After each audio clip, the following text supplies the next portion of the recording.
Hello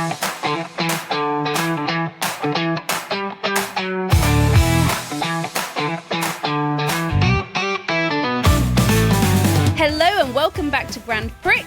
It is the Chinese Grand Prix weekend. I'm so glad to hear all the enthusiasm. Again, here in the UK, it has been an early one for us, not just today, but yesterday as well, because we were up at 3:30 watching the sprint race. It's a lot of dedication. It really is. Yeah, it was. It was worth it, though. I enjoyed the sprint. The sprint was good. So, a sprint weekend is different to a normal race weekend. Sprint weekends take place for 6 out of the 24 races this year, and the format of the weekend is different.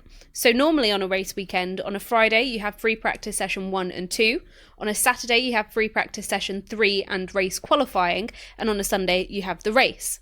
Now, sprint weekends are different because on Friday you have free practice 1 and sprint qualifying. On a Saturday, you have a sprint race and race qualifying, and then on a Sunday, you have a race. A sprint race was brought in because we are towing the line dangerously close between sport and entertainment. Controversial hot take. It was added in as another way to get the drivers more points, to create more of a show for the fans coming to watch in the grandstands. Is it needed? No. Is it a bit controversial in places? No. Why have I said that? Controversial.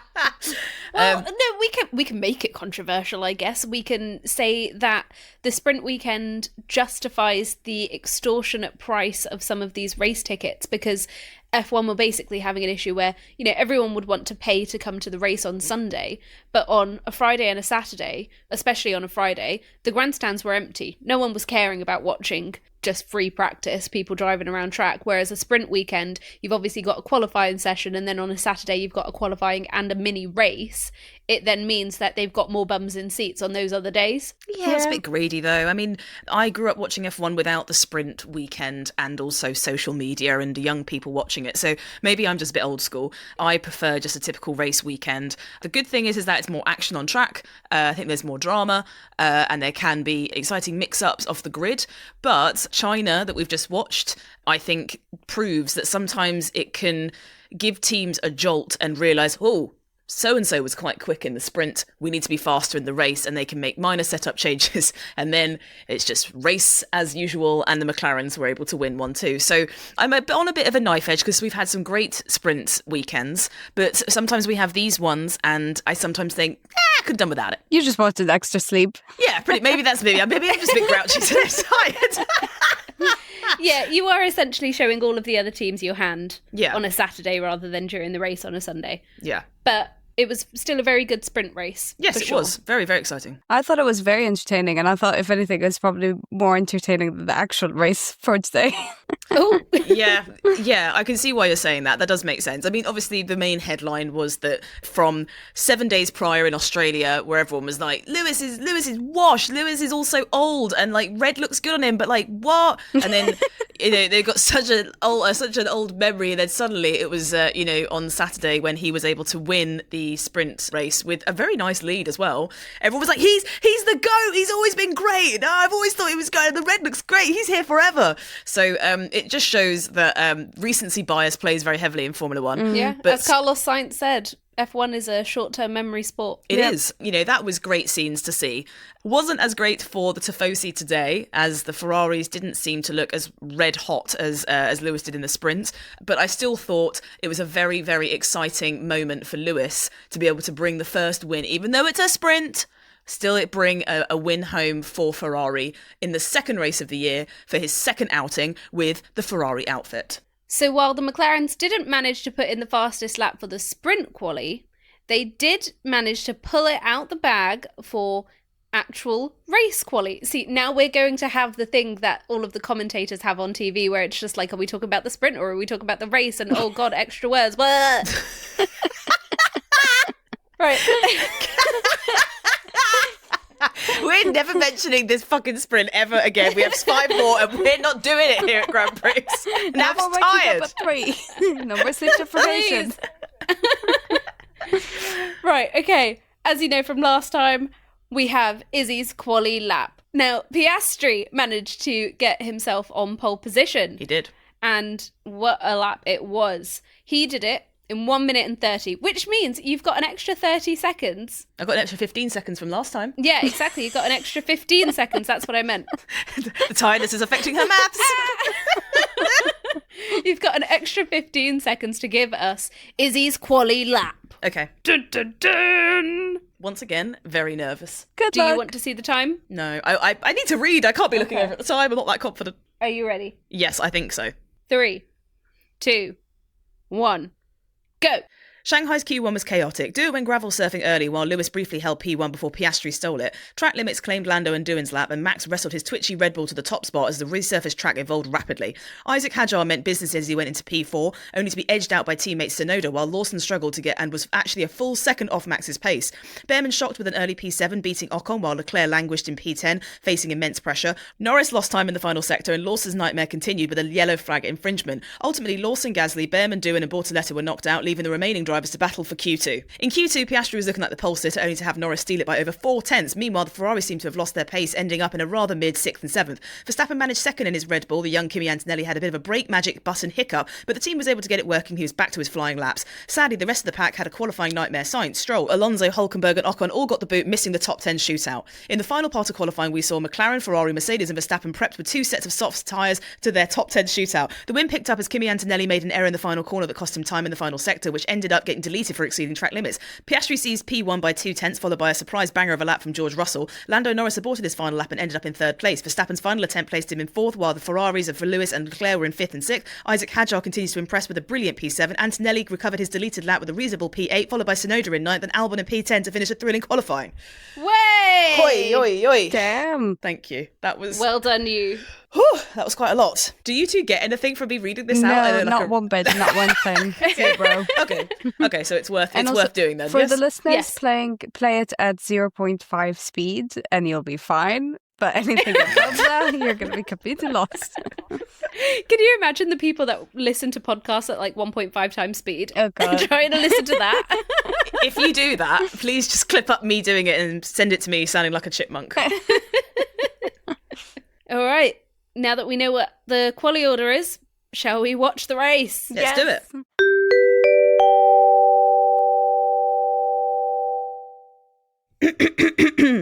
In true F1 fashion, since we finished our recording, we then found the news of the disqualifications of Lewis Hamilton, Charles Leclerc and Pierre Gasly, which does render some of the things we say in the podcast inaccurate. However, never fear, because Grand Prix are always on it. We went back in after we heard that news and we recorded a little tidbit at the end for you to enjoy. So please bear with us while some of the things we say don't make much sense in light of these disqualifications. But we're trying our best and hopefully you enjoy this episode.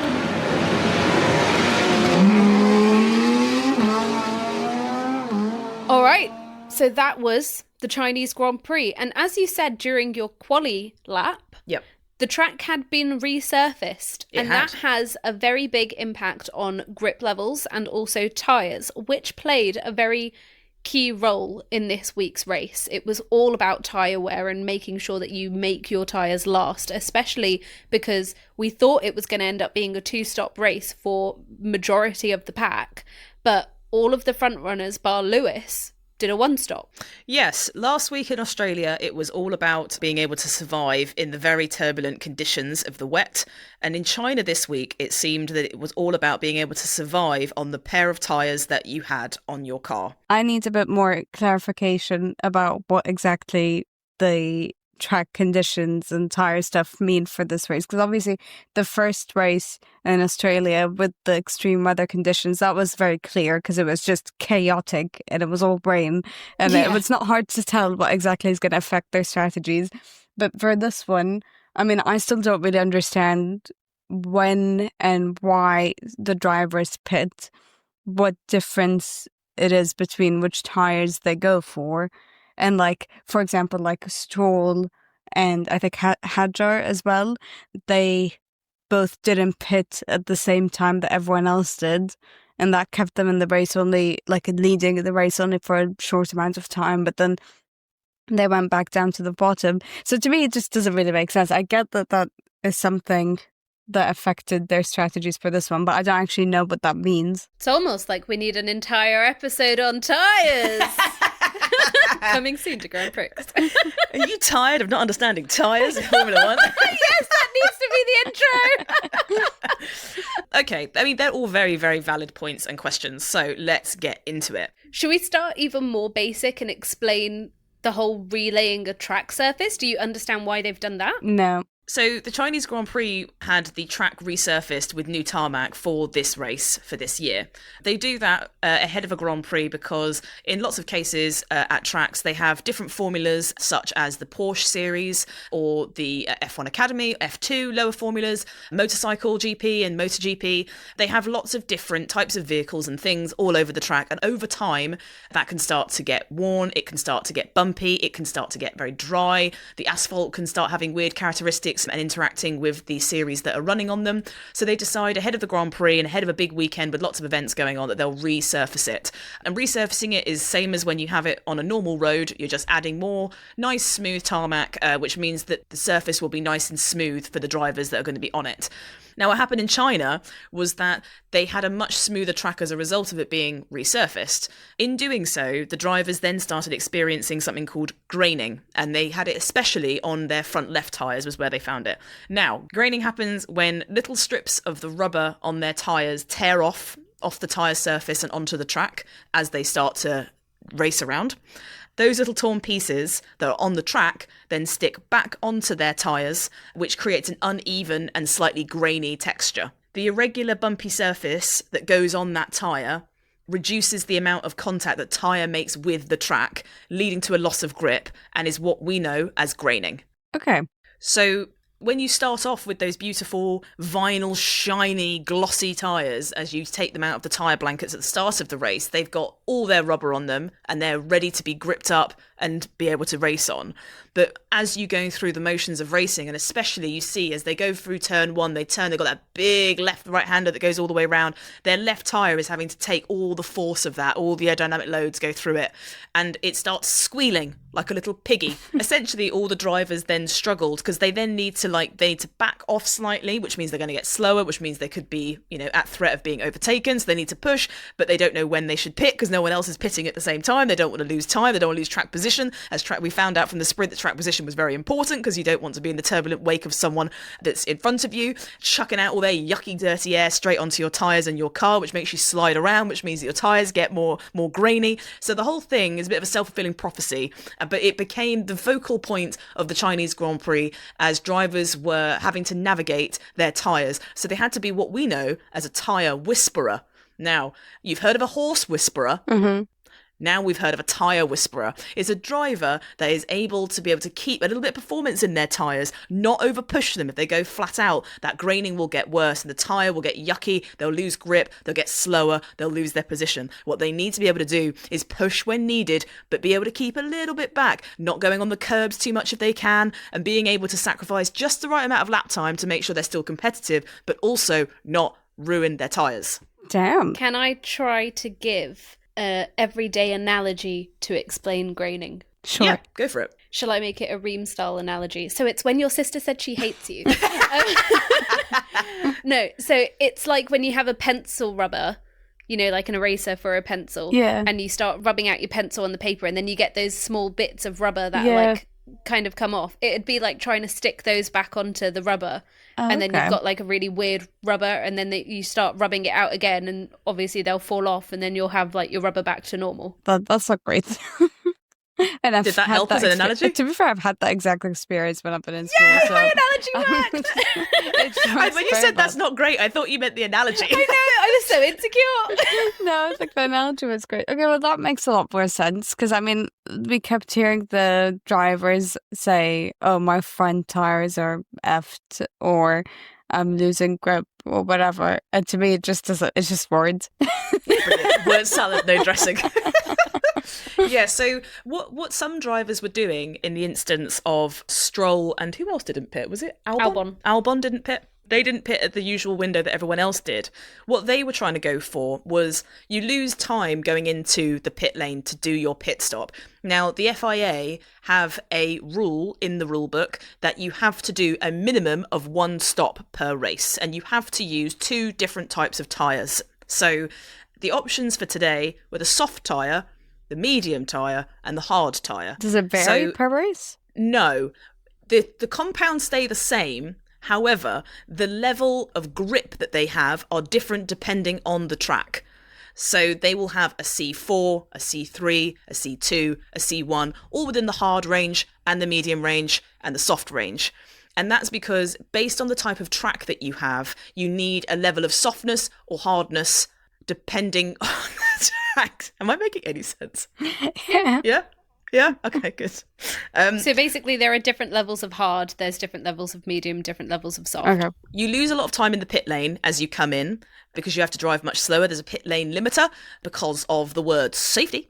So they go a lot slower, which means they lose time. They then have to be stationary as they go onto their marks. Their pit garage will then change their tyres. They will then let them drive off and they'll be back under pit lane limiter and then they're back on at full pelt. But all of that loses time. So they lose about 20 seconds, I'd say, is probably the average that you lose. So it's a lot of time lost. And if you could hang on to your tyres and you can go through that graining phase where you lose all that grip, after a while the rubber will start to smooth down and the tyre will come nice and round and shiny again for you. You go through the graining period and you lose so much grip and then it kind of comes back to you almost like it's a soft tyre. So that's what Stroll and Albon were doing. They were trying to save themselves 20 seconds, not pit, hoping their tyres would come back to them, and as they burnt through fuel they'd get faster and they'd be able to make up track position as those around them decided to go and change their rather yucky grainy tyres for some nice shiny vinyl tyres. That makes a bit more sense. And in the time that they didn't pit, Alex Albon led the race for a little bit. On his birthday. Oh, happy birthday, Alex Albon. Happy birthday, Alex. And look at you leading the race. Good for you. Happy birthday. That was your gift. Happy birthday to him. And just before that, he was saying to his engineer on the radio, yeah, I'm better than everyone. Relax. I am better than everyone. I'm better than everyone. Me for no reason. Albon in 11th saying I'm better than everyone is kind of iconic. And you know what? You're allowed to be confident on your birthday. Yes, exactly. And he was right because about 2 laps later, he ended up leading the race for a little bit. So I mean, he was trustworthy. I mean, he was trustworthy. Yeah, okay. You can't see it, but we just shook her head because she knew what she said was absolute waffle. Alex Albon leading the race was a typical showing of people around him pitting, him staying out and gaining track position as a result of not pitting and taking that time lost being in the pits. So he did narrowly lead the race, but we would never use it as part of his race story that he led the race because we're only doing it because it's his birthday. Oh. Yeah, exactly. Okay, well, during sprint qualifying, Carlos Sainz was seen saying on the radio, "The seat came out of its place. Make sure you check the seat, please." And this leads us on to our next talking point, as Red Bull may also be wanting to make sure they check the seat. Oh, and what that a seat good segue. is of Liam Lawson. I'm really sorry, Liam. I know you don't listen to this podcast, but that was savage. But I also am so proud of it. I don't care. So let's talk about Liam Lawson, the young rookie that has taken that cursed seat. And my God, we thought it was going to be a dream. We suspected it might be a nightmare. And guess what? I think it's a nightmare. I actually hate talking about Liam Lawson on this podcast because I have tried to be so supportive and he's making me look like a mug, but he's also making Reem look like she has valid points. Yes. It's just so unjustified. Right from the beginning. I think his ego was way too big. I think he didn't realise how much Red Bull is going to be prioritising Max over him, that he's going to get the worst seat. And he's just been awful. This is the start of the race. Well, I mean, I actually don't. I have to disagree with you because yes, it looks like he's doing terribly, but when you look at the points in the drivers' championship, he's got 0. Oh, carry on. Sorry. Okay, so that was literally. I don't know what I'm doing today. I'm very tired. Sorry. Okay. Okay, he's had a bit of a stinker. So he's had a DNF. Okay, well, sorry. He's had a hefty stinker. Is that better? I'm going to sit this point out until I see a reason to come in to defend him. Okay, deal. So he had a hefty stinker in Australia, struggled for pace throughout the weekend. I mean, it was a pretty horrible start to the race for him in China. They decided to, as he was last on the grid, they decided to take the car out of Parc Ferme. Parc Ferme is when you're not allowed to make any major changes to the car. You're allowed to do some flap changes on the front wing, and that's about it. Maybe setup changes on the steering wheel, but that's about all. So they decided to take it out of Parc Ferme, start him in the pit lane, make a setup change so that he's more confident, and then set him on his way. But it was pretty damning because he's P20 and his teammate was obviously starting in P4. So the disparity between the two are very different. However, I thought it was interesting. Max has kind of said the Racing Bulls are very quick. And I know that Lawson was very quick when he was in Racing Bulls last season when he did a stand-in job. I know that the Racing Bulls is a much easier car to drive than ours is. So it begs the question, even Max is now saying, give him a break. This is a very difficult car to drive. But we are at the same talking point that we were at last week, which is Lawson is not being able to get his teeth sunk into that car, and they're draining points as they are currently on 36 points, but all of those points have come from Max. So sooner or later, that's going to start catching up to them. So still not out of the woods for Liam Lawson. But it takes me back to the whole point of, why the rush with Red Bull for them to have promoted Lawson to the Red Bull seat so early on when they could have given it to someone like Tsunoda, for example. So Tsunoda, although he came out 19th at the Chinese Grand Prix, he was doing really well throughout the race until he ended up having the issue with his wing, and he was doing really well in qualifying as well.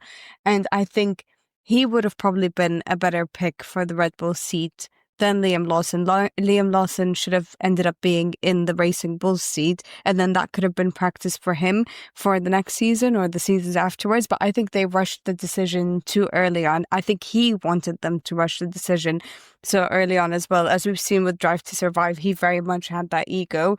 And I think he's realizing that this car is not for him, and Red Bull's probably realizing it too, because I don't think he's really going to be lasting in that seat for long. I think there's a bigger point to be made around rushed decisions. I don't think the issue with rushed decisions is that they rushed to put Liam Lawson in the seat. I think it's that they rush to get everyone out of it as soon as they're not performing. They don't give anyone time to actually adjust to the car, to learn what it's like. And even Max is struggling with the car. Max was absolutely nowhere at the start of this race. It was only once he'd burnt off enough fuel for the car to go quicker that he was actually able to make up a place. But he didn't actually make any forward progress from where he started the race. He dropped 2 positions back. He lost out to both of the Ferraris in the opening of the race, and then only managed to come back right at the end to reclaim his 4th position from his grid box. But he was complaining about the handling of the car. He's been complaining about the speed of it, and it's fine for him to do that, but it's not okay for anyone in the second seat to do that, especially when the car isn't even set up for them. I think the wider issue is they don't give Albon, Gasly, Perez, and now Lawson a chance to actually show what they're capable of in a car that is suited to them. I agree with that. From the 2 races I've seen, I completely agree with that. Also, just on the point of Verstappen not really doing that well at finishing in the same position. Even the sprint race, he kind of just gave up towards the end, where he maintained his position, but he just didn't care if someone was overtaking him. He just wanted to make sure. I think he massively cared. Yeah, I think he just had nothing to be able to. He couldn't fight with much. Yeah, he just needed to stay where he was at and make sure that he's not crashing out or anything. And damage limitations, as Christian Horner likes to say. Yeah, I think Red Bull are in a very, very difficult position currently because their car is not top of the field when Perez was underperforming and struggling with the handling of that very difficult car. And it's not just a Liam Lawson problem. I know I was very savage. I'm now trying to backpedal because I think I'm worried I sound like a bitch. There's been a long list of drivers now that are all of a very top level in motorsport that have all really struggled to be able to get anywhere close to Max's pace. And that is because it's engineered towards Max. And as year after year, as he wins championships, it gets even more geared towards Max. But they were always going to run into a hiccup when they weren't the fastest car on the field, because Max was able to win so dominantly every single weekend. It didn't really matter that Perez, wasn't being able to get close to him, because as long as he got in the points somewhere, they were able to still clean up a decent amount of points. Now McLaren they've got a two-pronged attack in both Lando and Piastri. Now they are going to be sinking down points, I think, because they're bleeding points with Lawson. And I feel sorry for Lawson, because life comes at you fast, doesn't it? You were in Mexico City flipping off Sergio Perez, thinking you were just a big Donny around the good town. Life. And now it's horrible. Exactly. Now it's 2025 and it was raining and you crashed. And then you think, don't worry, baby. China's going to be the one for me. And then you qualify last and you're struggling. People think you're the new Perez. People are making memes about you. I know that it's a very difficult position to be in, but I don't feel it's all down to him at all. No, I think by this point, car. it's like judge, jury, executioner, everybody, the fans be seeing it. It's down to Red Bull, and Red Bull are their own problem. So that is how it's going to stay until they decide to change their ethos, which they won't, because it's their team ethos. But maybe I sound a bit delulu, but maybe they could change. I don't think that they will change until it's all gone totally wrong. Maybe at the end of the season type of wrong. But there's absolutely no psychological safety within Red Bull or Racing Bulls. I think the fact that you are basically always racing with the threat of a sacking hanging over your head. Doesn't matter who you are, what position you're in, or anything like that. You make one mistake and instantly there are rumours like, oh, next week you really have to make it up to us, otherwise you're gone. It's like ridiculous. It's the same with the Alpine team though as well, under Flavio Briatore. I mean, it's the same kind of thinking where it's for both drivers, but you could just be replaced at any given point because we've got people to replace you. So you need to do better, otherwise you risk your entire job. It's just a very toxic kind of workplace environment compared to some of the other teams. Listen, Liam, I know you're still a fan of the podcast. I know you're still listening. I'm still rooting for you, but please stop embarrassing me, because I am defending you all I can, and I'm losing the will to live now. Liam, keep doing what you're doing, honey. I think you're doing it. Not the honey, though. Okay, well, with that, let's move over to talk about the red team in Italy. It was Lewis Hamilton that had it all to prove after Australia. After a disappointing weekend where he seemed to struggle with the setup of the car, he came into this week aggressive into China. He was very upset and frustrated by the people yapping, as he said, in the press about his conversations with his radio engineer. He even hit out and said, listen, me? What about Max? He abuses his engineer. What about Max? Why are you looking at me for? So he came into this weekend with a point to prove, and it got proven. Okay, we hear you, Lewis. So he seemed like he was the faster Ferrari throughout all of the weekends and sessions, which was incredible to see. But he's actually said that he was, the first weekend he was kind of sitting back, I'll let you guys do what you do, and I'll come muscling in with my things. But coming into China, he kind of put forward and said, these are actually some things that I'd like to do setup-wise, and he felt a lot more confident in the car, and boy, did it show. So coming out of the sprint, obviously Ferrari won a high. Freddie Vasseur, the team boss at Ferrari, was saying, yeah, it's good, but, let's not get ahead of ourselves. We still have a lot of work to do. Wise. That was wise, because we didn't see the same level of pace that we saw from the sprint. I wonder if they maybe made a bit of a misstep, maybe pushed the setup too far going into the race, and actually, as a result, cost them. I mean, George looked very pacey, and so did McLaren, and they weren't massively able to make huge impact on the rest of the race. I thought I was maybe going to see a Ferrari podium today. That didn't end up happening. But the point I wanted to land on was that we obviously saw lap one, Charles Leclerc got his front wing end plate knocked off by his teammate Lewis, which was a little bit spicy. No, Charles Leclerc. I can't see Charles' broken wing. I don't think he has his left end plate. Lewis was lucky not to get a puncture, but we saw team orders. Not at Yes. McLaren, we saw team orders at Ferrari today. It all started on lap 13 with Leclerc asking if he was losing time. It was cryptic. What he was basically saying was, so am I faster than Lewis? Yeah, that's what we're all saying. So that was the start of it all. Leclerc was all over the back of Hamilton until lap 20, where it was radio messaged into Lewis that they were swapping the cars at turn 14. Now, it later transpired that Lewis was the one that actually said this. He said, I'm struggling for pace. I know Leclerc's behind me, so why don't we swap? But then Lewis replied saying, yeah, when he's closer. And then he said, okay, you need to swap the cars. And Lewis said, I'll tell you when I'm going to do it. Which is quite funny to me because it's still trying to assert like, I'm letting him pass, but like, chill, bro.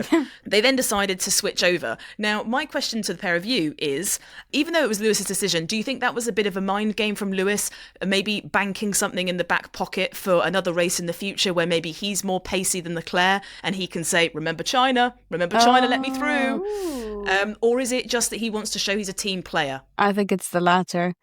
I think he's still very early stages, still trying to be polite, still trying to get along with his teammate.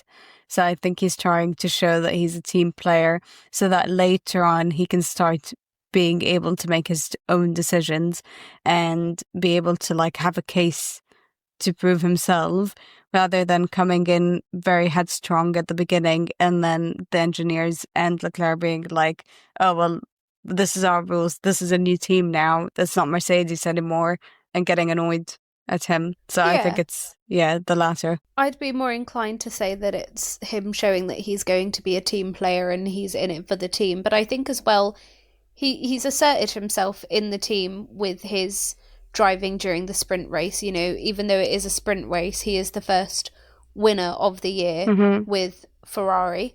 I think that's him showing like, okay, don't count me out yet. Yes, I had a dodgy one in Australia, but Australia was also dodgy just in general. So he's proven himself now and also then proving himself as a team player. So I think this is all just his way of getting the team to get to know him and what he's like in a team. I disagree. Oh. I know what Lewis is like. I have never met friends, him. are you? Don't know him that well. I've seen Lewis in his dominant era in Mercedes. I've seen him have teammates move out of his way to be able to charge up the field. I've seen him be told by his engineer Bono hundreds of times, it's hammer time, Lewis, and he's hammered in those laps. Lewis Hamilton only lives to come first. He does not care about coming anywhere other than first. I don't like that. I don't like that. I don't like that. Lewis Hamilton only cares about coming first. That's your headline.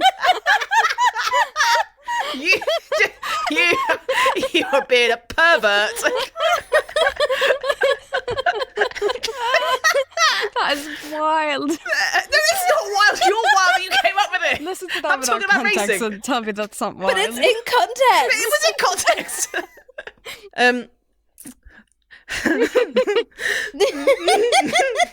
Go on, try and pick up now.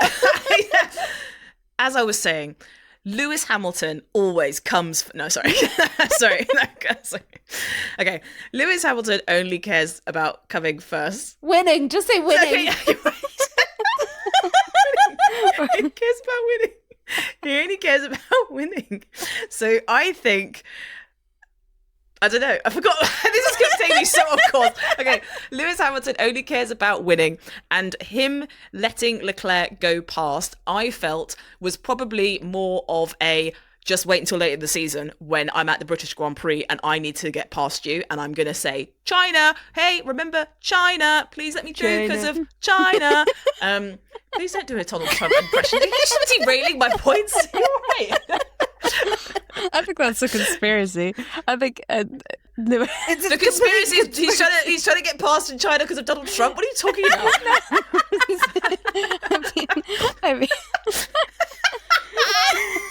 I think Gail's composure. I mean his approach being this part of this big mastermind strategy where he's going to use it to his advantage later on in the race. He's not going to use it to his disadvantage, is he? Like, he's got to use it for something.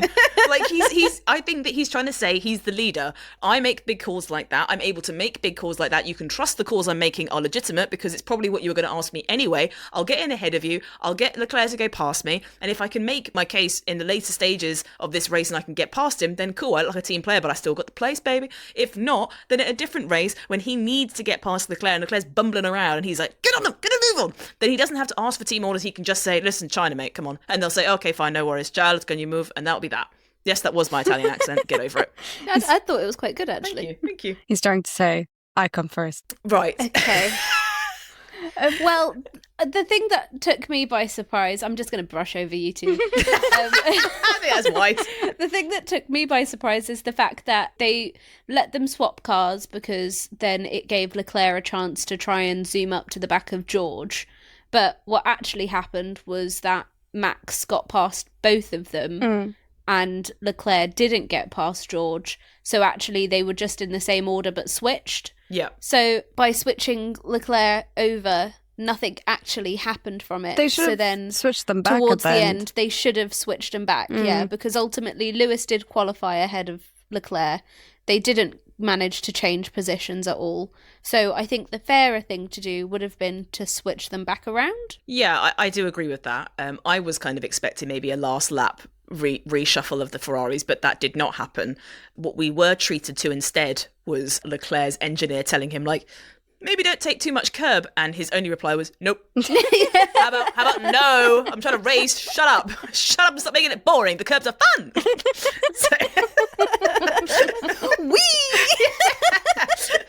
So, I mean, a pretty good race from Ferrari. I don't know, it was a bit mid, wasn't it? There wasn't really much excitement from coming out of Ferrari. I thought they were going to come out with a lot more pace. I thought there was going to be a podium for Ferrari, but alas, that did not happen. Now, I'm not going to make too much of a point about it because Lewis has very clearly expressed to the press, and, you know, we are not press, but whatever, that he does not like this narrative around him and his engineer and their radio messages, him being too assertive or rude or whatever. But we did have another instance on the radio of him trying to iron out the creases in their communication, where he did radio in to say, like, I need more information, come on, what are you going to tell me, where am I losing out? And his engineer said, oh, it's this, and he was like, yeah, okay, you've told me that already, what else have you got for me? I think the engineer got too scared to give any more information. Now he was just like, I'm not saying anything. But that was across the board, because Leclerc on lap 15 said, I know, you've told me this 10 or 15 times, I know. So he was getting irritated by getting told the same information on lap times as well. So in Australia, it definitely felt like Lewis and his engineer was out of sync with one another, still holding their feet. In this race, it felt like both the engineers were irritating both the drivers, which is such a weird narrative. We haven't had that before with Ferrari, where the drivers are genuinely they get irritated with maybe their strategy calls, but they're just how they're relaying information. I don't know what Ferrari's doing. They're playing some in-team prank. It's not working. Like I definitely think that Leclerc comes across more irritated with his engineer than Lewis does. Maybe Lewis is still just playing the polite, I'm the new boy, I'm not going to piss anyone off game. But, like, I mean, in Australia, the whole put that in the words of wisdom book or whatever, and in this one being like, nope. I found out something. You know, when he said put that in the words of wisdom, apparently that's a book they have in Ferrari in the engineering room where they write down quotes of obvious things that people have said in the team. So he wasn't... It wasn't no way! Yeah, it wasn't 100% Saki. It was actually a thing. I think they have, like, their own little burn book of... Why aren't they good at strategy? Because they're doing shit like this. Ferrari, please. It's funny, but they're not focused on the race. They're focused on writing a book. They're trying to get a That's why the publishing engineers are being useless. I wonder if I'll make the book today. Oh, Lordy. Now, we've talked about the people lower down the grid. We should obviously touch on our race winner, Oscar Piastri. Well done to you for getting a race win in 2025 and doing it much earlier than you did in 2024. That obviously has to do with the car, the fact that they are so very dominant. But well done to him for managing to win the race without any team orders. No papaya rules this week. The girlies are being shady today. But yes, yes, the young Aussie in McLaren done well good, didn't he? So I think that was a very commanding victory from Piastri. I think that he's done brilliantly this weekend, and I know that his main hindrance has been qualifying, but he seemed to be the top McLaren in qualifying, which was very exciting to see. And I think that we're going to see this throughout the season. I think that Lando and Oscar are going to be trading lap times and trading wins and podiums throughout the season. I know it's early on, but if we look at the Drivers' Championship, Oscar is currently in 4th position with 34 points, whilst Lando is in 1st position with 44 points. So there's a 10-point deficit there currently. But with Piastri's newfound pace at China, the race is still very much on for that championship battle. We've also got Max in 2nd with 36 and George with 35 points. But with the form of McLaren, I think Oscar, if he carries on like this, I think we could be seeing him soaked in champagne a lot more this season. And I think it was a very good drive. At what point do you think they start picking who their number one driver is that they're going to focus their championship efforts on? Ooh. It's got to be sooner than the summer break, because the summer break comes in August. So it's got to be sooner than that. I'm going to say maybe the sort of June time. Is that too far away? I think I have they've no already idea. picked it. Oh, I think Really? I think they picked it. I think I don't know. I thought they were pushing for Norris from the Australia one. yeah, but I I mean, think that's just because Norris qualified better than Piastri in Australia, started from pole position. But this race, Oscar obviously was on pole position, they let him win. Lando was second to him the whole race, and they didn't give any team orders to switch him around or anything like that. I think they probably knew they would be absolute uproar. But if we were to look at the points at the moment, yes, Lando's on 44, but Max is on 36, George on 35, and Oscar on 34. So that second position in the Drivers' Championship is really, really close. yeah, anyone could take that. I think that the good thing about McLaren is that this is the best problem to have. Yeah. The best problem is to be able to have two people that are both gunning for the Drivers' Championship. No other team on the grid are having the same problem. I would just like to make one final point about Oscar Piastri. Of course. Now, when we're making our graphics for our social media, I struggled to find a picture of him smiling. So, Oscar, you won a race, for God's sake. Smile more, please.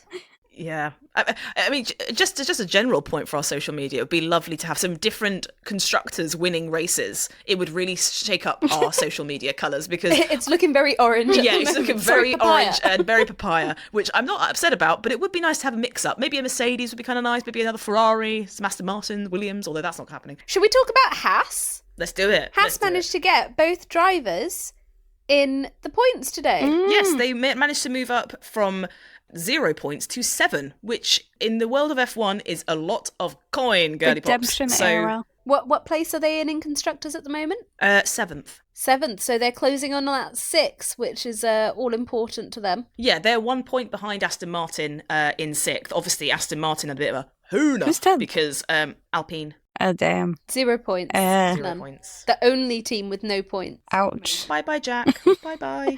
Oh. Sorry. Ciao. But maybe hello Colapinto. Oh, maybe. Or 3 other people who are also in the wings ready to get rid of Jack. I mean, yeah, so yeah, just a quick touch on Aston Martin. Alonso, second time out of the race, out of 2 races, is not great, and the points are reflecting that. He retired. What? To Alonso. Oh, as in from the sport. Oh, you were being a bitch. As in, Okay, got you. dear Sorry, Alonso. that wasn't clear. Sorry. Dear Alonso, please retire. Okay, right.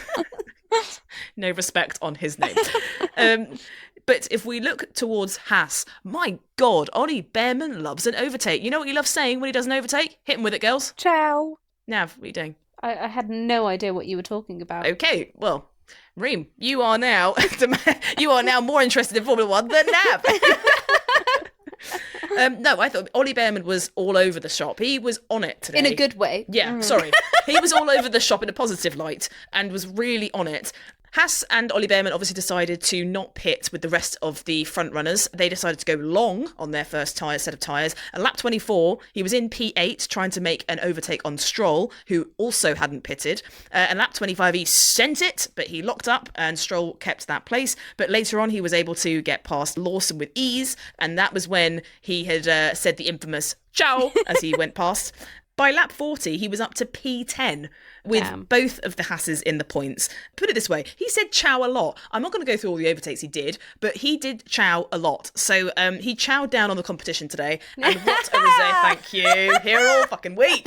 But what a performance from Behrman in a car that in Australia plumb last. And I think the only positive I said last week was that they both finished the race. Yeah, it was. Yeah. So what a turnaround. This shows you what a difference a week makes in Formula One. It's a long week for politics, even longer for Formula One. He's done very, very well. And I think overall, for this race, the rookies seem to be doing quite well. Like, Behrman has done well. Antonelli was also maintaining his position. Hadjar was also doing very well. Besides Lawson, which we've already spoken about, I think the rest were doing really, really well compared to like Australia, where they were struggling with the extreme weather conditions. And I think Behrman's going to be someone to watch out for. Yeah, for sure. Yeah, I think Behrman and Hadjar are my favourite of the rookies, if I'm honest with you. I think we saw Antonelli in Australia, climb through the field and did a race beyond his years, really, and being able to get P4. But with Behrman and Hadjar, they've got raw speed, and they're also having to make overtakes in machinery that isn't as, it's not a top 4 car. It's not going to win podiums or whatever, unless we have, a real chaotic race and we have a mix-up of the grid. But they are making the most of the machinery they have, and they're extracting every little millimetre out of that car. And it's awesome to see rookies that are coming in and could in the future be battling for titles. So I think Behrman and Hadjar, you've won my heart. Well done, you. Aren't you? Aren't you lucky? That's what they've been fighting for. Not the podium, to win your heart. That's what they care about. They care about me and my heart. On the points of Alpine and Flavio Briatore, we know he owns every millimetre of Jack Doohan. Ugh. But Jack Doohan, he had an incident with Hadjar, which was under investigation. He then got a 10-second time penalty. He was investigated for moving under braking, which they found as no further action on. Soon, do we think that potentially every millimetre of him might not be owned by Flavio Briatore, as he may be searching for new employment? Oh, I think it's a definite. I think that's so happy. So he's so getting fired. I'm so sorry, baby, but you're so getting fired. Flavio Briatore is not the type of person to wait around, and he is very stern. I mean, we saw that in Drive to Survive. He very much gives like mafia type person. And I think he would not care to just switch out someone like that. But it's only been 2 races. Give the kids a chance. It's so mean. No, I sound like a Jack Doohan hater. I'm not. I'm just playing. No, I'm up to not it. saying it to you guys. I'm saying it to Flavio and Helmut and but all of them. I agree. Give him a chance. Flavio's the same person who literally Ocon had one last race. That was the point I was going to say. And he still switched him out. He could not even let him finish the race for 2024. So I don't think he really has a heart in this. I think it's two problems. You've got a rookie that is still getting up to speed, but also the car isn't that pacey. So he's already got a handful to try and get sorted and make a good try and get some points with a car that at points of the weekend didn't look like it should have been in the points. But on top of that, I think the pressure of knowing Flavio's going to be watching and I need to impress, I think almost creates more pressure, more stress in the chest, and then you're more prone to sloppy mistakes because you're pushing flat out, trying to make a miracle out of a lap so that you can try and impress your boss. And when it all goes wrong, it then exacerbates the problem, and then you're back to square one. So I don't want to see Jack Doohan go. I know I sound like a hater. I'm sort of backpedaling and making big, bold claims that I'm backpedaling again. And maybe it's a lack of sleep. Clip farming. Yeah, literally. Clickbait. But I do think that Jack Doohan has pace. He wouldn't be in that car if he didn't have pace and wasn't talented and good at racing. But I think he's a man under immense pressure. And as you say, Nav, Franco Colapinto is in the background ready to pounce, as well as 3 others, and mug him of his lunch money the second that he missteps and Flavio Briatore loses faith in Jack. My opinion of it is Flavio Briatore is just a consultant, just an advisor, right? He shouldn't have as much power as he clearly wishes he has and is clearly forcing himself to have within the team. Whoever is actually in charge there, sack him and hire a team therapist, for God's sake. A team therapist? I mean, they need it. He's literally a known cheater as well. Like, why is he even still in? He was cleared. He was cleared. How clear? These are allegations. Unfortunately, he's not the only known cheater on that grid, so it does run sometimes in Formula One. I do feel bad for doing it though, because imagine it's kind of like if you were doing a test at school and you had like 2 teachers over your shoulder and just like staring at everything that you're writing down. Oh God, another analogy. I'm glad you've became self-aware. I literally went, "Oh God!" as soon as she started. But I mean, if that was me in that situation, I would not have been able to pass. Yes, exactly. Yeah, Reem, you wet yourself. Let's broadcast that. Reem would wet herself. Yeah, I mean, they do say diamonds are made under pressure, but if you put the pressure of the world on a diamond, it's still going to crack in half. So there's only so much pressure a diamond can take before they do crack. And I think that actually a more nurturing team, and actually a great way to go on to Mercedes, is if you have a nurturing environment, a no blame culture like they do at Mercedes, you can see young talent being able to have a chance to breathe and perform and be able to get their head around the car. And today we saw with Kimi Antonelli, he didn't go up the field, but he made a claim to be able to stay in P8 and took home P8, which is valuable points for the team. George Russell, again, quiet race, didn't see much of him on the radio, but Mercedes just plodding along slowly and quietly. There's, they haven't got too much to shout about at the minute, but they've still got a podium at the end of that. And I don't think anyone was expecting them to get a podium. I thought it was going to be a straight dogfight between Max, the Ferraris and McLaren. But today, I think George is still proving he is the leader of that team, and he was the right pick for that leader of that team. George has been very much, since the Australian race, I think he's been very calm and collected. I would have thought with Lewis leaving and going to Ferrari and then George basically taking the number one seat, and especially having a rookie be his teammate, I thought his ego might overtake him and he might start showing off a little bit more. But I think he's been very cool about it, and he's been doing very, very well as well. So I think Mercedes is on a good track. I think it's a funny one because they're not in it for race wins. They're not in the midfield, but they're just sort of plodding along nicely. Whereas I think they could end up overtaking someone like Max in the championship and Red Bull in the championship because of the fact that they're just being consistent. They're quiet and in the background, but over time, points mean points, and they'll start to build up. And the more confidence that Kimi Antonelli has in that car, the more haul of points he can get. And you might see a late charge from Mercedes in the second half of the season where they're a contender and overtaking Red Bull. So we'll have to keep tuned. But I thought a very good race from George Russell. Speaking of the Mercedes and Red Bull battle, the rumours have been swirling around again about maybe Max going to Mercedes in 2026. Ooh! Well, obviously we know that Red Bull haven't been performing very well. What? Max isn't really happy with the car. There were maybe ideas in his and Joss's head last year about him moving. Yeah. We have seen from Drive to Survive that Toto Wolff very, very much wants Max in the car. Yep. And as next year's regulation changes will all be about the engine, and Mercedes are being very quietly confident about their car for next year, a lot of people are speculating that Max next year might be in a Mercedes. Damn. With one sign of a pen, Lewis shook up the whole grid for 2025.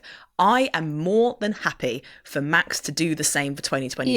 Yeah. All we can ask for in the sport is for people and things to constantly be changing.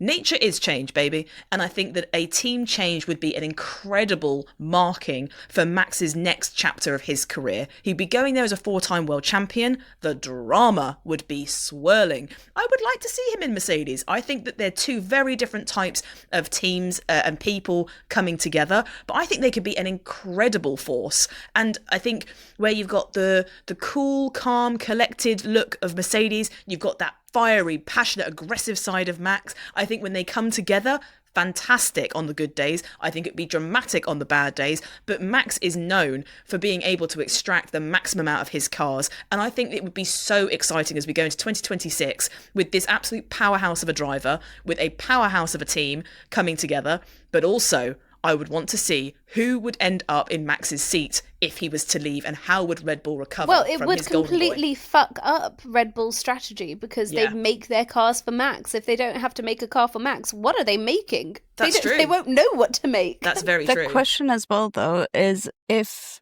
Max were to go to Mercedes, who is Mercedes going to be switching out? Is it going to be Antonelli or is it going to be Russell? Because it has been reported that Russell hasn't received a new contract from Mercedes yet. I don't know if they're going to end up putting all of their money onto a rookie like Antonelli if he ends up doing very well this season, or if they're going to trust in Russell because they've had Russell be a committed part of their team for a while now. But that would be really, really difficult dynamics for Mercedes to navigate, but also for George to get his head around, going from being the leader in the team to then having Max, and I would assume having to take the back seat with Max because he is obviously a 4-time world champion. No, chaos mode. George goes to Red Bull. George goes to Red Bull. George goes to Red Bull. Imagine that. Because all the big players for a long time, they were all sort of on different teams. Imagine if they're all on different teams, but they're all on each other's teams. That would be insane. I want to hear Horner on the radio saying, George, that was clinical. I want to hear Toto saying, Max, that was amazing. I want to hear it. That would be insane for the 2026 season. Everything would feel like I was in a fever dream. But just bring it on. I want to see it. It'd be awesome. Some sort of alternate universe. Yes, exactly. I move one chair and suddenly everything has happened and George is winning in a Red Bull and, I want to see it. That would be crazy. Full chaos mode. Full chaos, baby. Okay. So we had finished our podcast recording and we were just having a pleasant Sunday morning natter, and then the news broke. Charles Leclerc, Lewis Hamilton and Pierre Gasly have all been disqualified from the Chinese Grand Prix, which obviously meant we had to set up all of our recording equipment again and get back on mic, because now a bunch of stuff that we had said in the podcast is no longer accurate. Yes, we're here to reheat our nachos and change all of our opinions on our outlook for this weekend. So that's fun. So yes, the breaking news, all the Tifosis are on the floor right now, and I guess some French fans somewhere. Yeah. I guess. I don't know. The good news is Alpine didn't have any points and still have no points. So yes, it hasn't hurt them as much as it's hurt the team in red. But they've all been disqualified because it stemmed from breaches in the Formula One technical regulations during their post-race inspections. So let's see what happened and what went down for those unlucky scamps. So for Leclerc and Gasly, they went for the fun quirk of underweight cars. They were found to be below the minimum weight limit. So Formula One has strict rules about the minimum weight for their cars. And after the race, the officials did their official weigh-in. It's like Slimming World. And if they're too light, it's a violation. So it's a serious issue, as a lighter car can have a performance advantage. Not in the case of Alpine, must be said, but never mind. And Lewis went, because Lewis is a bit different, isn't he? He's stylish and funky. He went for a skid block violation. So Lewis's car was disqualified due to a violation of the skid block regulations. Reem, what's a skid block? I have no idea. The skid block is a plank underneath the car, and it must meet certain thickness requirements. Oh, she's thick. We all meet those. Sorry. I was shouting down at Oreos at fucking 7 a.m. Hey, no, I was eating broccoli. Shut up. If the skid block is worn down during a race too much, it indicates that the car might have been running too low to the ground, which may also provide a performance advantage. Dun, dun, dun! Oh, thank you very much. So, in summary, all 3 drivers were disqualified because their cars did not meet the required technical specifications set by the FIA, and these rules are in place to ensure fair competition. Now, we understand the whys, now let's see the what. So, that has then pushed Williams up to P4 in the constructors' standings. Which, let's face it, no one saw coming. Nope. No. And on top of that, the cheeky Spaniard that has won Reem's hearts for reasons we don't really understand, based on a performance that wasn't that great. That Based on seems to physical have appearance, thank you. Oh, What, Botox face? he has managed to secure his first point with Williams. As a result, point. 1 point. He had 1 point to prove, and he's proved that point and got that point. And he only got it because Ferrari was disqualified. Yes. Well, his old team have given him his point. How kind. It's a fair trade. You know, Lewis stole his seat, so he's going to steal Ferrari's place in the constructors. I think that's a fair trade. But big drama for Ferrari, because they were walking away from China with 35 points, and now they're walking away with 17. Not great, is it? That's really Ferrari fans are going through it. Yeah. So once again, Lewis, welcome to Ferrari. We've been new. It's getting the full experience.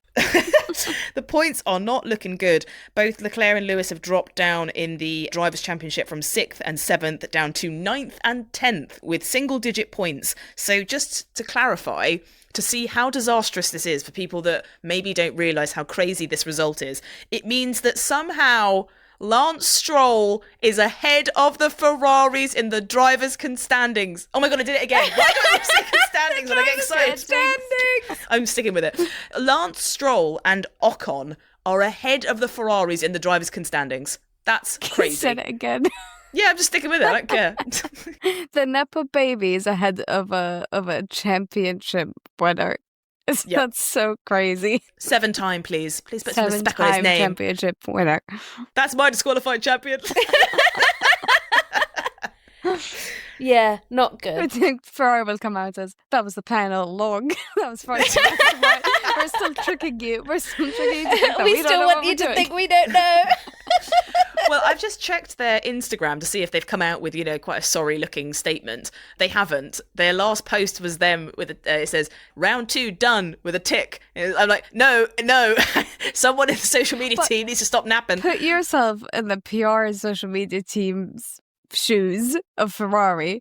Okay, I'm doing it. And imagine how stressed they are right now. They're scrambling in front of their laptops. They're like, what sort of graphic can we create to make sure that we still have the fans on our side? How do we make sure that we come up with a statement that can show how sorry we are, but also how frustrated we are at the FIA? I think they need to give them a break. You're just saying that because we posted a graphic and you felt stressed in your chest. You felt that way too close to home. Was that another one of your weird analogies that just hits too close? Yeah, I mean, after Australia, it was like they came to China and it was like, it wasn't a bad weekend, but it wasn't awful. And now they're leaving for a second weekend in a row with not as many points as they should have scored. And even with this, they got it and then they got snatched away again. Carlos Sainz looks like, he's soaring much higher than they are. I mean, Stroll and Ocon, they're suddenly envying Stroll and Ocon. What's going on here? It was not on my 2025 F1 bingo card. No, and this leaves them, I mean, they've got, how many points is it difference? They've got 61 points in difference to McLaren. Oh my God. After 2 rounds, 61 point difference is massive. Which is crazy considering they were I lied, I can't do math. Can I do maths? 17 minus 78. Do you want to search? I think I've got it right. 17? 61. They're 61 points. Is that what I said before? I think it is. McLaren are on 78 points and Ferrari are on 17, which means that there's a 61 point deficit between 5th place and 1st after 2 rounds, which is mental. Ferrari came out with a statement. Ooh. Do you want me to read it out? Yeah. No, let's leave it mystery, obviously. Come on. They said, following the FIA post-race scrutineering, both our cars were found not to conform to the regulations for different reasons. Car 16 was found to be underweight by 1 kg and car 44's rearward skid wear was found to be 0.5 mm below the limit. Charles was on a one-stop strategy today, and this meant his tyre wear was very high, causing the car to be underweight. With regard to Lewis's skid wear, we misjudged the consumption by a small margin. There was no intention to gain any advantage. We will learn from what happened today and make sure we don't make the same mistakes again. Clearly, it's not the way we wanted to end our Chinese GP weekend, neither for ourselves nor for our fans whose support for us is unwavering. And you know what? They did come up with the graphic. Is the graphic cute? No, it's actually quite good. Oh. Well, that's a good statement. I think that's essentially saying, yeah, okay, we put our hands up. That was our bad. Well, they can't come out swinging and say, down with F1. They've got to just lie down and take it. But it's not a good look, is it? For the it's hype really that came not. in, it's not good. When you look at that points deficit, considering in the last race of the season, they were battling with McLaren for P1 in the Constructors' Championship to now being 61 points behind them after 2 races. Yeah. That's awful. Yeah, that's a points deficit I really was not expecting, because Ferrari haven't been that out of touch in terms of pace. We've seen flashes of greatness from Lewis and flashes of greatness from Leclerc, but that has made a massive dent in their constructors' hopes, because they are looking lame right now. Yeah. They need a long nap and a good look at themselves and a big chat and maybe some pizza or something. But whatever they need a fast car. And for God's sake, just be more on it. For God's sake, Ferrari, you're better than this. I hope, I think, I pray. I mean, we did say potential redemption era for this race, but I think the redemption era might be in Japan. We'll see. Or maybe they might just not have... Their redemption started and ended with the sprint. Yeah. This is frustrating as well, just for the sport. It's frustrating for the season. I don't want to see McLaren charging off into the distance. I want there to be a tight fight, and I want there to be a title championship battle that goes along for all these races. But I can't be doing it with a 61-point lead. What's going on here? That's just too big. So we're going to see McLaren still on top, Mercedes in the mix, Red Bull, well, Max trying to get points, Liam. and Ferrari floundering. I mean, that's a big switch up. That tells you how quick everything can change, man. That's crazy. Now, we can't end the episode without touching on the sad news of the loss of a real F1 legend. Yeah. It was announced on Thursday that the charismatic former F1 team owner and pundit has died aged 76. It is, of course, the great Eddie Jordan. He had an aggressive prostate cancer and sadly passed away on the 20th of March ahead of the Chinese Grand Prix. Yeah, I grew up in the first few years of me watching Formula One, listening to Eddie Jordan's commentary on Channel 4. So his opinions and his personality is aligned hugely with my love of the sport. So I've written up something for him. For fans that don't know about Eddie's legacy in the sport, there's a brilliant film you can watch called Driving Ambition, which shows him at the helm of his independent Jordan team as he goes through the 1998 season. It's well worth a watch, and I guarantee you that by the end of it, you will have a right soft spot for him, because what a character. It really shows his energy. Yeah, 100%. And how much he loved the sport, but also, like, how fun he made it as well. Yeah, there's no one like Eddie, so he'll be sorely missed. Today, we're remembering a man who didn't just participate in the sport, he infused it with his infectious energy, his entrepreneurial spirit, and a whole lot of rock and roll. We're talking about the one and only Eddie Jordan. Formula One, as we know, is a unique combination of high-octane action, cutting-edge technology, and strategic brilliance. But if you strip away all that machinery, you're left with the heart and soul of the sport, which is the people. There'll always be legends in Formula One, and Eddie Jordan, he was a legend in his own right. It all started in Dublin in 1948. A young Eddie Jordan, even in his school days, had an entrepreneurial spark. He was already turning a profit by selling fruit to his classmates. That eye for deals and numbers would later define his F1 journey. His passion for racing ignited in the summer of 1970 as he drove headfirst into the lower single-seater formulas in Ireland, where he came from. To fund his dreams, he even sold carpet offcuts to be able to stay competing. In 1980, at the age of 32, Eddie took a massive leap, founding Eddie Jordan Racing. This wasn't just a team, it was a testament to his own ambition. He managed drivers like Martin Brundle, Eddie Irvine and Rubens Barrichello, all while building his own path into Formula One. It was a calculated risk and a gamble on his own vision. And then came 1991, with Jordan's Formula One debut. That iconic green 7-Up sponsored car hit the track and the world took notice. Eddie's Young Driver programme saw the rise of some brilliant talent into the sport, with Eddie giving a young Michael Schumacher an F1 debut with Jordan, only for one race before Benetton snapped him up.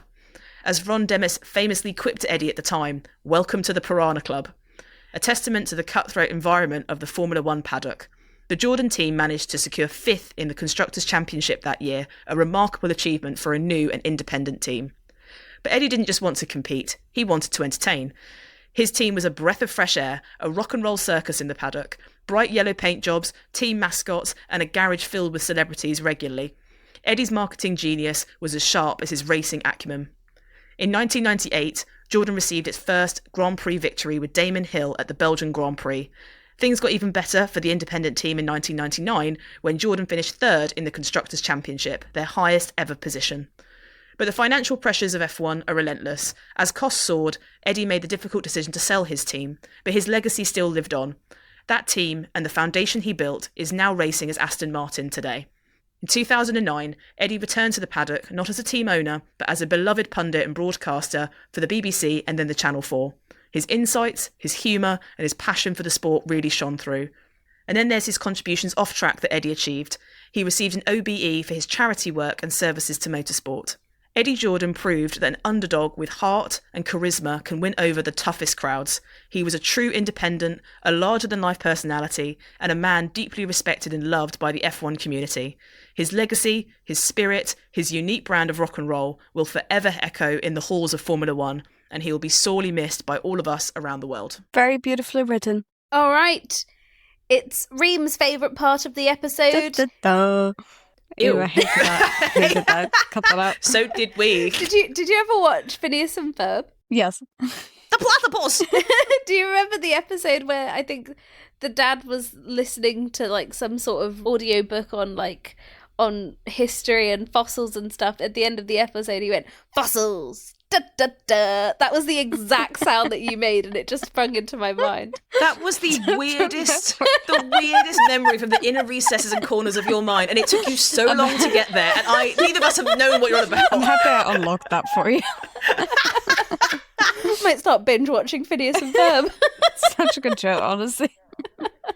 Okay, right, it's time for Ream's Recap. For those of you who have not heard this before, good luck. It's an exciting time where I throw and Nav throws things at Ream that have happened throughout the weekend, and she has to recap it in her own words, not even factual, just for our own entertainment to see if she's absorbed any information, and if any of that information is even correct. It normally doesn't go brilliantly, and it's normally usually biased against Liam Lawson. And I was correct, and I will continue to be correct. Right, okay then. Okay, let's do it. All right, sprint. Oh, very exciting. Don't really see the point. Glad Hamilton won. I didn't see the point. Okay, we saw Piastri on pole for the race. Great for Piastri. He doesn't really have much of a personality, though, so I can't root for him that much. No papaya rules this race. It's going to be short-lived, and they will be coming back. Ferrari, not as hot as we thought. Still not as hot as we thought. I think the only thing is Hamilton's doing great. Leclerc's being a brat, I think. Oh, Leclerc's the brat now, is he? Drama at Red Bull, Max got pace, Liam doesn't. What's new? Hey! Hey! I'm just not going to react. That's what's going to happen. I'm not going to say anything. Yuki Tsunoda. Oh, he's doing great. He is still, again, he's very funny on the radio. Because he had that's all she's adding. He had that moment of, oh no, I forgot the moment. Actually, just not memorable. That's why. How have you gone from he's doing great? No impact. No significance. I forgot the moment. Flavio Briatore is breathing down Jack Doohan's neck. Flavio Briatore is equivalent of a mafia leader. Jack Doohan needs to just, quit F1 and find a job at a bakery. In a bakery. Lewis Hamilton comes first. No comment. Good for him.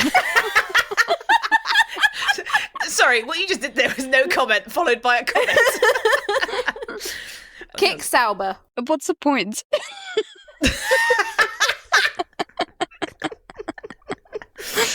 I think we'll leave it there, shall we? There's nothing of value else to add. Now that we've endured that chaos, it's on to the Grand Prix podium. So what we like to do here on the Grand Prix podcast is we like to choose from the bottom to the top our prick of the race, someone that we are not impressed with.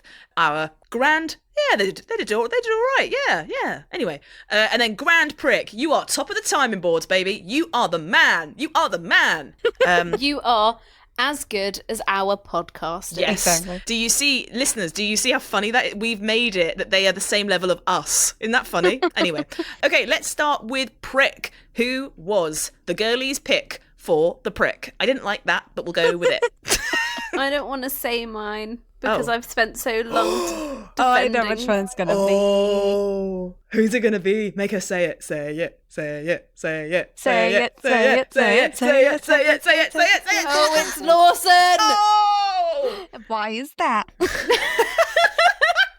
Well, he qualified really, really badly. Mm-hmm. He qualified down in 20th Yep. and didn't actually manage to make up very much. Yeah, he wasn't points of positions or anything in the race. Kind of just had like a very mid race. It was giving Perez vibes. Yeah, I can see that. Reem, who was your prick of the race? I'll pick someone else then, because it would be too obvious if I picked Lawson. We are allowed to agree. We all have to agree on one final podium. Agree at the end. I think my pick for this race this might be controversial, but I think it would be Leclerc. Oh. What? Yeah. Leclerc? Yeah. I think Change it immediately. Why? I think Hamilton had the suggestion of switching so that Charles Leclerc could overtake him and then he can try and beat Verstappen. And then he got to that position and then didn't end up doing anything about it. And then just kind of complained on the radio. And then he could have been a good teammate towards the end of the race and been like, okay, that strategy didn't work, but maybe we should switch back and let me give Hamilton back his position that he deserved. And then he didn't do that. And then he just, ended up getting... Well, no one asked him to. Yeah, but I think he could have been a good teammate because Hamilton was being a good teammate, offering him that position to begin with. Or was he? Or was it all? Part of the mastermind plan. Exactly. When this comes out, you guys are going to be... Oh. Well, I don't know. I think he kind of just wasted the opportunity. So for me, he is my prick. You wish. Who do I say for my prick? I'm actually going to say Max as my prick. Ooh. Oh. I think that Max has been saying that the car really wasn't very quick, but I felt that the lack of performance was very unlike Verstappen. And even if sometimes some of Max's moves can be a little bit bullish or Red Bullish, I always enjoy watching what he gets up to on track. And I found his race a bit dull, if I'm honest with you. Yeah. I thought the last stint was much stronger than the first, but ultimately it was a very boring, bland race without much of all the characteristics that comes from a Max race. I can see it. And I think that lack of performance meant that you just didn't see him doing much, and I'm not used to that. So even if he's up to a little bit of drama and chaos, it's always enjoyable to watch Max getting up to drama and chaos. And today, bit boring. So for you, Max Verstappen, you're a prick this week. All right, who is everyone's grand? My grand is Behrman because I think he's done a very good job. He went up from P17 to P10 by the end of the Chinese Grand Prix, and he did it in a very funny way. His signature was saying ciao whenever he'd overtake someone, and he didn't make a fuss. And I think he did a very, very good job for a rookie. Yeah. Yeah, I'm agreeing with you. You know what? I'm agreeing with you too. He's my grand as well. Yeah, I think I'm happy to put him as my grand as well. No originality. Oh. Unlike our podcast, only way I could save it. Okay, right, we're on to the top step of our Grand Prix podium. Nav, who is your Grand Prix for the Chinese Grand Prix 2025? I am going to give it to, and I'm basing this off the whole weekend, not just the race, Lewis Hamilton. Ooh. I think he had a point to prove coming into this week after not really shining as bright as the world knows him to in Australia. And I think he definitely proved that point with sprint qualifying and the sprint race.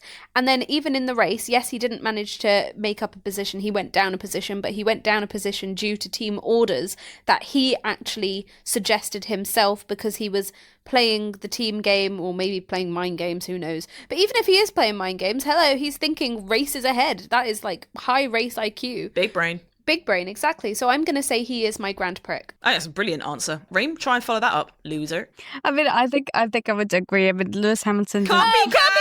Originality! Copy the homework! I knew that was going to happen. We're actually children. I knew that was going to happen. But I mean, he did do a very great job this weekend, especially with the sprint race. I think he was very, very impressive in the sprint race, and I think he was very calm and collected for the actual race and for qualifying. And he's starting to get a lot more comfortable now. So I think he's only going to keep getting stronger and stronger as the season continues to go on. I agree. I mean, I mean, it's completely Sorry, redundant. Did you say my I answer. agree? Yes. With Nav, not you. It's completely redundant because the girls have already outnumbered me with their choice. But, just for some more content for the listeners. Anyway. I actually think mine is Oscar Piastri. Although he was very much in control of the race, I also think it's quite a big point for Oscar. He's really struggled with qualifying. At the end of 2024, his side of the garage knew that qualifying was something that they really needed to get him, closer to Lando.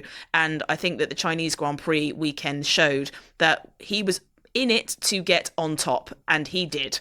And I think that throughout the race, I think he commanded it very calmly, as Oscar Piastri always does. I think in the next few years, I think that Oscar will be a world champion. So I think that it's a brilliant thing that he's able to have won without any team orders, without any papaya rules, any of that nonsense. Hard pace, brilliant result, and good for him. Well, there you have it. Oscar's in it to go on top, and Lewis is in it to come first. Oh, for God's sake.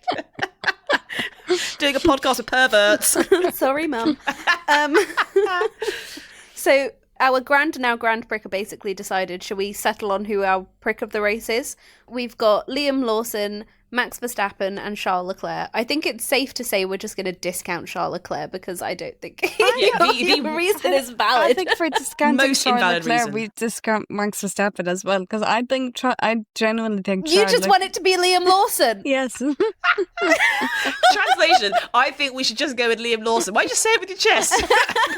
Don't try and get out on a technicality. We know what you're after. Okay, well, there you go. It's settled. Sorry, Liam. This is what happens when you don't give me anything I can defend. Yeah. Do better. Wow. So as our prick, we have Liam Lawson, who is continuing to struggle in his Red Bull seat.